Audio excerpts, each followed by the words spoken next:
This is multiple choice question 16 of chapter 3 of the book of Halliday, Resnick and Crane. And the statement of the problem is, you stand on a spring loaded bathroom scale in a bathroom. The scale reads your mass. What is the scale actually measuring? This is first part of the question. And the second part is, you stand on a spring loaded bathroom scale in an elevator that is accelerating upward at 2 meters per second square.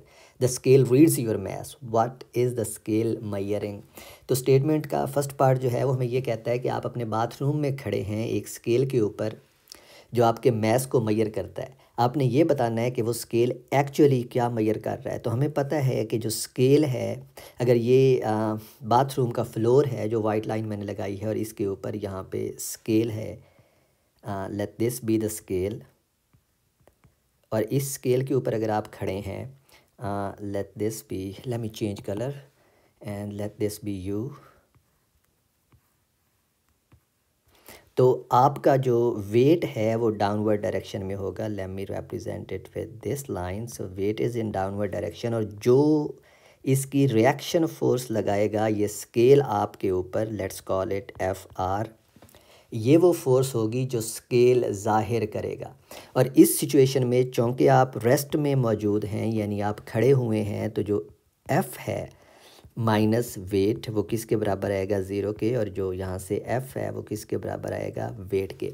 यानी जो force आप इस scale के ऊपर लगा रहे हैं वो बिल्कुल आपके वेट के बराबर है। तो जो चीज़ स्केल मेजर कर रहा है वो आपका वेट है, एक्चुअल वेट है। तो फर्स्ट केस में हमारे पास जो करेक्ट ऑप्शन है वो ऑप्शन बी है कि जब आप बाथरूम के अंदर खड़े हो के स्केल के ऊपर मेजरमेंट लेते हैं तो आप अपना एक्चुअल वेट मेजर कर रहे होते हैं। Part B of the problem, it says you stand on a spring loaded bathroom scale in an elevator that is accelerating upward at 2 meters per second square। तो अब अगर आपको थ्योरी में topic याद हो जो मैंने आपको करवाया था applications of Newton second law, तो उसमें मैंने एक फार्मूला प्रूफ किया था कि जब आप किसी एलिवेटर में होते हैं तो उस केस में अगर आप बाथरूम स्केल के ऊपर खड़े हो के मेजरमेंट करें और अगर एलिवेटर एक्सेलरेट हो रहा हो अपवर्ड या डाउनवर्ड, तो जो नेट फोर्स आपके ऊपर लग रही होती है वो बराबर होती है आपका weight, which means m into g plus a, आपका weight plus acceleration of the elevator.